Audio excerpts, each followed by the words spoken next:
What's up, everyone? It's Cayden, and I'm here with another session of Closet Facts.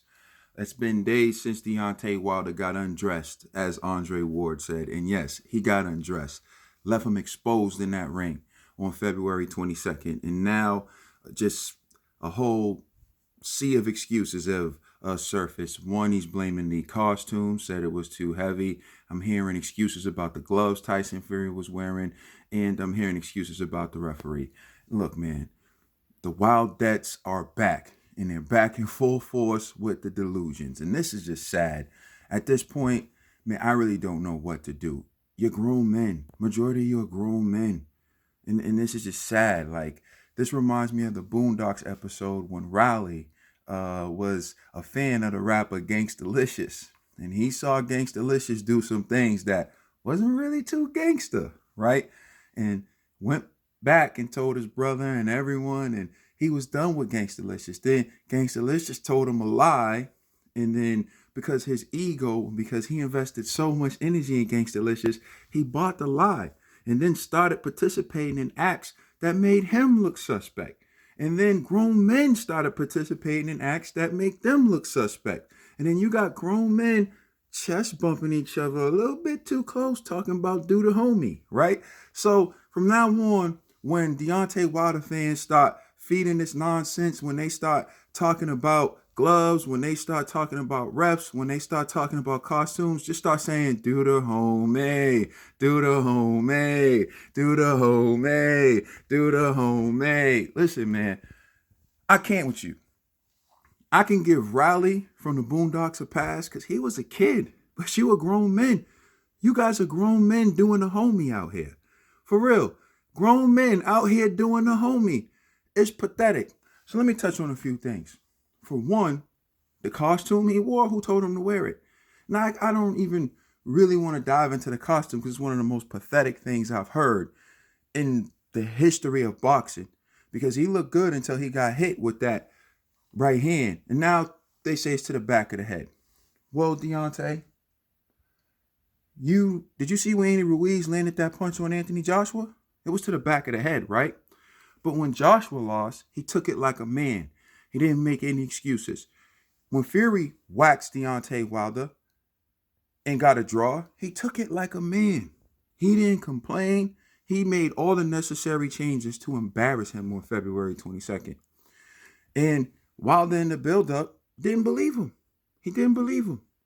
He kept saying, oh, well, this. So let's get back to that costume for a second. So Wilder, let me ask you this question. Wilder's whole career, as a slight to Anthony Joshua, he said, I'd rather be the part than to look the part. Deontay Wilder always said, I'd rather be the part than to look the part. But his excuse on the night he got waxed was, I couldn't be the part because I was trying to look the part. Man, so why try to look the part on the biggest fight of your career? You a clown, man. And so then the excuses roll on, and then he fires Mark Brillin. So let me get this straight. You lost that fight because Mark Brillin threw in the towel, bro? Is that what you want people to believe? Everyone's giving him credit for saying he didn't want the fight stopped. Now, I don't know how true that is because he didn't go out on his shield. Derek Chisora went out on his shield against Dillian White. That's how you go out on your shield, okay? Diego Corrales was going to go out on his shield against Luis Castillo. That's how you go out on your shield. Okay, Andy Ruiz was going to go out on his shield against Anthony Joshua. Okay, when Wilder got dropped and Fury was pursuing him, he was backing up.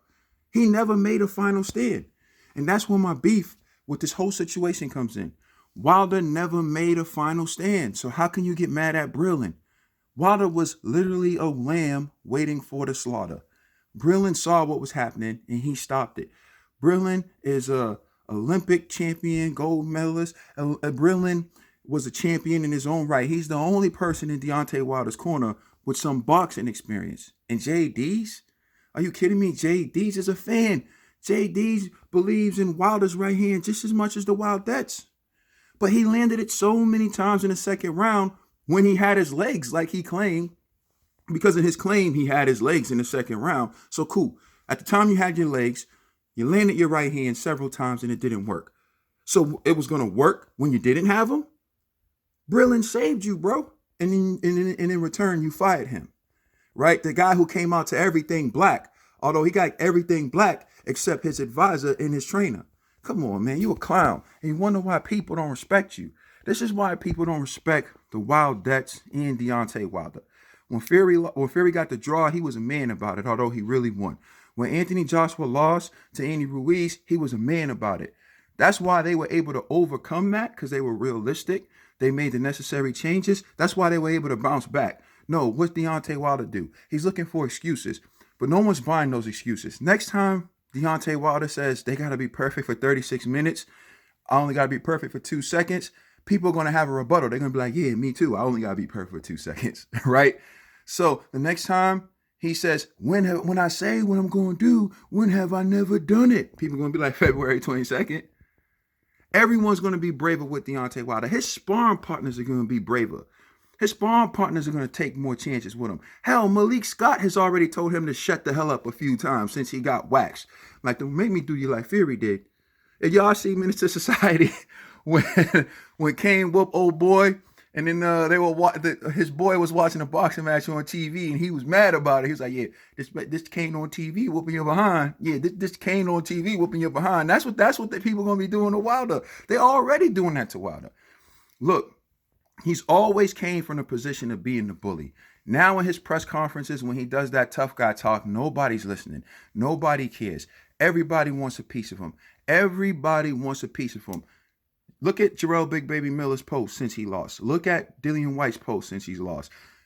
You've seen the debate that I had, which was ridiculous and just out of control. But look, he's saying nobody wanted to fight him. Man, he was never a draw. He never generated money.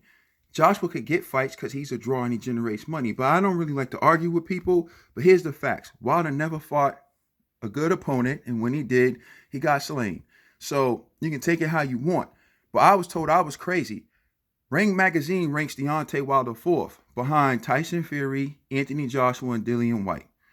ESPN ranks Deontay Wilder 3rd, behind Tyson Fury and Anthony Joshua.